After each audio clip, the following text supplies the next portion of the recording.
Bonjour, je suis le Dr Yannick Pauli, directeur du centre Wellness Neurofit à Lausanne en Suisse, et dans cette nouvelle vidéo, je vais partager avec vous 3 stratégies nutritionnelles pour mieux faire face aux phases de stress intensives. Alors, je vais vous proposer de découvrir 3 nutriments qui ont été étudiés scientifiquement et qui ont été démontrés comme étant capables de tamponner la réaction de stress que notre corps déclenche lorsque nous devons faire face à un stress important dans notre vie. Ces 3 nutriments, je les appelle des nutrantistress, c'est-à-dire des nutriments qui vont nous aider à faire face au stress. Alors, bien évidemment, dans un monde idéal, vous devrez avoir dans votre plan de vie, si vous voulez, le fait de développer des stratégies pour vous aider à mieux faire face au stress, que cela soit au travers de la relaxation, de la méditation, du sport, d'une bonne hygiène de vie, etc., etc. Il est important de mettre en place des stratégies et finalement d'acquérir des outils pour vous permettre de mieux faire face. Il vaut mieux, bien évidemment, prévenir que guérir. Il ne faut pas attendre que le stress nous arrive pour à ce moment-là essayer de trouver des stratégies, un petit peu comme la personne proverbiale qui commence de creuser son puits alors que la soif est déjà fortement installée. Donc bien évidemment, idéalement, développer des stratégies de prévention et apprenez des outils qui vont pouvoir vous aider à faire face au stress, dont ces nutriments. Mais ce que je vais vous dire, c'est que voilà, parfois dans la vie, le stress arrive comme ça alors que vous avez des stratégies de prévention ou pas. Parfois, on peut être un peu submergé par des phases très intenses de stress, que cela soit des charges de travail qui augmentent, que cela soit le fait de tomber malade, que cela soit le fait de perdre un être cher, ou peut-être même de perdre son travail, de se faire licencier, etc., etc. Donc si vous devez faire face soudainement à une phase de stress très très intense dans votre vie, sur l'espace de quelques semaines, voire 1 ou 2 mois, vous pouvez avoir recours à ces 3 nutriments ou nutrantistress. Donc commençons tout de suite. Le premier élément dont je vais vous parler, c'est le magnésium. Et le magnésium, il y a de nombreuses études qui montrent que c'est le ion anti-stress par excellence.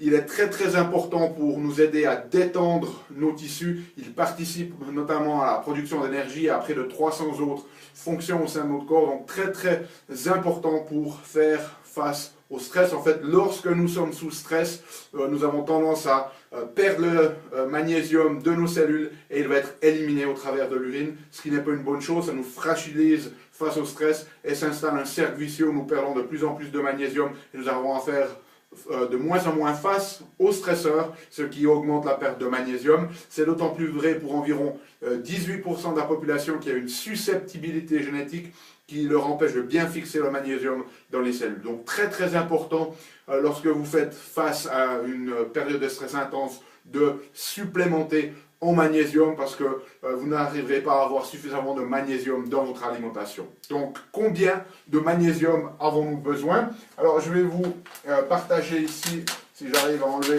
mon bout de papier ici qui fait de la résistance, voilà. 3 stratégies pour vous donner une idée un petit peu de combien vous devriez supplémenter. Donc il y a 3 parties dans la formule.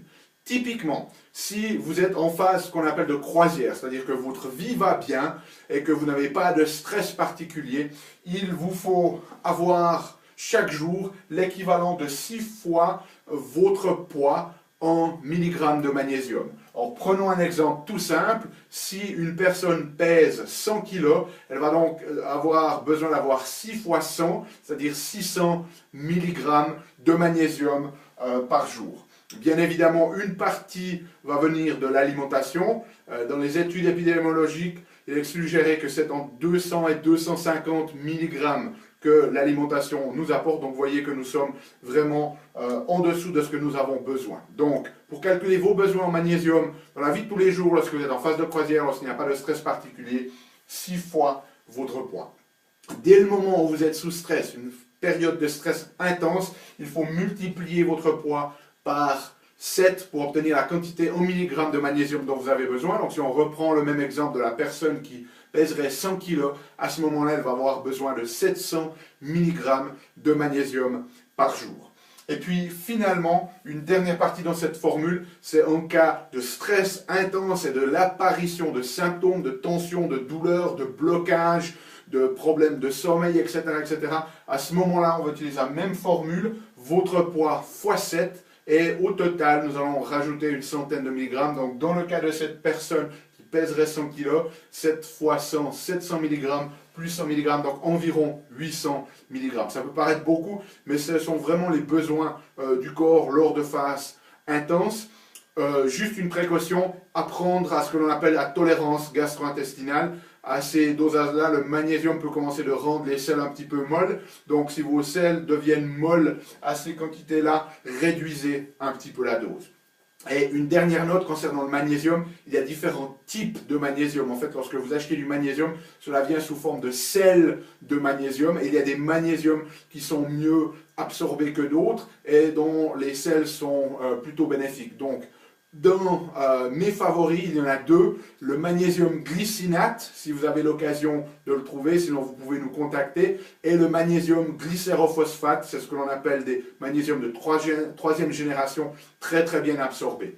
Si vous ne trouvez pas ces sels de magnésium là, vous pouvez vous tourner en direction du citrate de magnésium, qui n'est pas trop mauvais non plus. Par contre, j'éviterai définitivement l'oxyde de magnésium, très souvent utilisé dans les formulations de magnésium. L'oxyde de magnésium très très mal absorbé, cela va avoir tendance à vous donner des problèmes gastro-intestinaux. Et puis l'autre à éviter, c'est toute forme à base d'aspartate de magnésium, parce que l'aspartate, c'est un stimulant neurologique. Donc si vous êtes déjà sous stress, on ne veut surtout pas rajouter des éléments à l'intérieur de votre corps qui vont stresser encore plus votre système nerveux.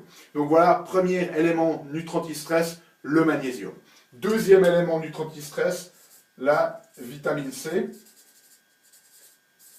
Alors pourquoi la vitamine C? Bien parce que la vitamine C, il y a des études qui montrent qu'elle est capable de tamponner la production de cortisol. Le cortisol, c'est une des deux hormones du stress par excellence. Donc lorsqu'on est soumis au stress, notre corps va produire beaucoup de cortisol. Vous pouvez peut-être connaître les conséquences de ce cortisol. C'est un peu le même élément que les gens qui reçoivent des injections de cortisone ont. Donc, à trop haute dose, cela devient néfaste pour notre corps. Et lorsque l'on est sous stress, on va créer un pic de production de cortisol. Et la vitamine C a été démontrée comme étant capable de tamponner ce pic de cortisol. Sa posologie, assez simple. De nouveau, si mes papiers veulent bien me suivre ici, 3 fois 1000 mg par jour. Donc 1 gramme en 3 prises pour 3 grammes. De nouveau, faites attention à ces doses-là, cela peut donner un petit peu des selles molles, voire un petit peu des diarrhées. Si c'est le cas, diminuez la dose. Mais voilà ce que les études montrent pour tamponner cette réponse du cortisol. 3 grammes par jour en 3 prises d'1 gramme à chaque fois. À ces dosages-là, je vous conseillerais de ne pas dépasser cette prise de plus de 4 à 6 semaines sans avoir l'avis de votre professionnel de la santé. Donc, deuxième élément, la vitamine C. Et troisième nutritif-stress, c'est ce que l'on appelle le DHA. Je vais vous épargner le nom scientifique. Le DHA, c'est essentiellement une graisse essentielle dont notre cerveau a besoin, qui a aussi été démontré comme étant capable de tamponner cette réponse du stress. Alors, il y a un certain nombre de graisses dont nous avons besoin dans notre alimentation, parce que notre corps n'est pas capable de les produire. Vous avez très certainement déjà entendu parler, les oméga 3 et les oméga 6. Alors, le DHA, c'est un oméga 3 qui est dérivé d'une autre substance qu'on appelle l'EPA, que l'on trouve notamment dans l'huile de poisson et dans les suppléments à base d'huile de poisson. Et ce DHA a été démontré comme étant capable également de tamponner cette réaction du stress, donc d'être excellent pour les phases de stress intensive. Au niveau de sa posologie, on va voir si mon papier est un petit peu plus gentil avec moi aujourd'hui aussi. Il fait exactement de la résistance, voilà. 1500 mg, donc 1,5 g par jour. À ne pas prendre, je dirais, dans les phases de stress intense, plus de 2 à 3 mois. Ensuite, il faut revenir à des prises d'oméga 3 plus équilibrées, mais dans les phases intensives, vous pouvez monter jusqu'à cette posologie de 1500 mg de DHA par jour. Okay? Donc, pour résumer, lors de phases intenses de stress, nous allons produire une surproduction de cortisol, qui est une une hormone qui est déclenchée au sein de notre corps lorsque nous sommes sous stress. Et cette cortisol, à court terme, c'est une bonne réaction, mais à long terme, cela peut créer des problèmes dans les tissus. Donc l'idée, c'est de venir tamponner les effets de cette réaction du stress. Et pour cela, 3 nutriments anti-stress, le magnésium, la vitamine C et l'huile DHA, qui est donc un oméga 3. Donc voilà, à utiliser en cas de stress intense, en plus bien évidemment de vos autres stratégies anti-stress, comme le fait de se relaxer, de faire du sport, une bonne hygiène de vie, et puis voir régulièrement aussi votre professionnel de la santé qui s'occupe de vos structures, très très important lors des phases de stress. Pour ma part, je vous retrouve bientôt pour une prochaine vidéo.